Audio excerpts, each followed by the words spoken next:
ಹಣ ಎಲ್ಲವನ್ನ ವಚನ ಸಾಹಿತ್ಯ ಪ್ರಕಟಣೆಗೆ ಮೀಸಲಾಗಿಟ್ಟರು. ನಾವು ಇವತ್ತು ಬಹಳ ಸುಲಭನಾಗಿ ಓದಿ ಹಾಗೆ ಹೀಗೆ ಬಸವಣ್ಣ ಅದು ಇದು ಅಂತ ಮಾತಾಡ್ತೀವಿ. ಆದರೆ ಮಾತಾಡೋದಕ್ಕೆ ಆಕರಗಳನ್ನು ದೊರಕಿಸ್ಕೊಟ್ರಲ್ಲ ಹಳಕಟ್ಟಿಯವರು, ಆ ಕೆಲಸ ಬಹಳ ದೊಡ್ಡದು. ವಚನ ಸಾಹಿತ್ಯ ಪ್ರಕಟಣೆಯ ಇತಿಹಾಸಕ್ಕೆ 100 ವರ್ಷಗಳ ಇತಿಹಾಸ ಇದೆ. ಬಹಳ ಶ್ರಮ ಪಟ್ಟಿದ್ದಾರೆ ಅನೇಕ ವಿದ್ವಾಂಸರು ಅದನ್ನು ಪ್ರಕಟಿಸಿ ಸಾರ್ವಜನಿಕರ ಕೈಗೆ ಕೊಡಬೇಕು ಅಂತೇಳಿ. ಈಗಾಗಲೇ ಕ್ರಿಶ್ಚಿಯನ್ ಧರ್ಮದವರು ಅದನ್ನು ಪ್ರಕಟಿಸಬೇಕು ಅಂದಾಗ ಹೇಗೆ ಹಳಕಟ್ಟಿಯವರಿಗೆ ಹಸ್ತಪ್ರತಿಯನ್ನು ಮತ್ತು ಅವರು ಕೊಟ್ಟಂಥ ಮುದ್ರಣದ ವೆಚ್ಚವನ್ನು ಹಿಂತಿರುಗಿಸೋದು ಆಗೋದಿಲ್ಲ ಅಂತೇಳಿ, ಹಾಗೆ ಪ್ರಕಟಿಸುವಾಗ ಅನೇಕ ಬೇರೆ ಬೇರೆಯವರು ಕೂಡ ಅನೇಕ ತೊಂದರೆಗಳಾಗಿವೆ.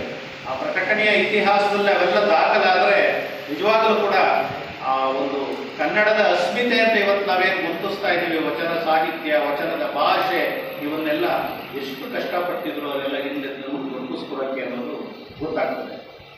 ಹೀಗಾಗಿ ಈಗ ಬಹಳ ಸುಲಭನಾಗಿ ನಮಗೆಲ್ಲ ಸಿಗ್ತಾ ಇದೆ. ನಾವು ಮಾತಾಡ್ತಿರೋದು, ನಾವು ಬರಿತಾ ಇರೋದು ಇನ್ನು 500 ವರ್ಷ, 600 ವರ್ಷ, 1000 ವರ್ಷಕ್ಕೆ ಯಾವ ಸ್ವರೂಪ ತಗೋತದೋ ಗೊತ್ತಿಲ್ಲ. ಈಗ ನಾವು ಹೇಗೆ ಹಳಗನ್ನಡವನ್ನ, ಲಿಪಿಯನ್ನ, ಶಾಸನಗಳನ್ನ ಅಭ್ಯಾಸ ಮಾಡಿ ಓದ್ತಾ ಇದ್ದೀವೋ, ಇನ್ನು ಮುಂದಿನ 500, 600, 1000 ವರ್ಷದ ಮುಂಚೆ ಈಗಿನ ಕನ್ನಡವನ್ನು ಅವರು ಕೂಡ ಹಾಗೆ ಅಧ್ಯಯನ ಮಾಡಿ ಓದಬೇಕಾಗುತ್ತೆ. ಈ ಲಿಪಿ ಹೇಗೆ ಪರಿವರ್ತನೆ ಆಗುತ್ತೆ ಅಂತ ಹೇಳೋಕ್ಕಾಗಲ್ಲ. ಈಗಾಗಲೇ 2000 ವರ್ಷದಿಂದ ಲಿಪಿ ಬದಲಾವಣೆ ಹಾಕೊಂಡು ಬರ್ತಾ ಇದೆ. ಮುಂದೆಯೂ ಕೂಡ ಬದಲಾವಣೆ ಆಗುತ್ತೆ. ಆದರೆ ಇಂದಿನಷ್ಟು ವೇಗವಾಗಿ ಆಗೋಲ್ಲ, ನಿಧಾನವಾಗಿ ಬದಲಾವಣೆ ಆಗ್ತಾ ಹೋಗ್ತದೆ. ಮೈಸೂರು ಅರಸರ ಕಾಲದ ಅನೇಕ ಅಕ್ಷರಗಳಿಗೂ ಈಗಿನ ಅಕ್ಷರಗಳಿಗೂ ಸಾಕಷ್ಟು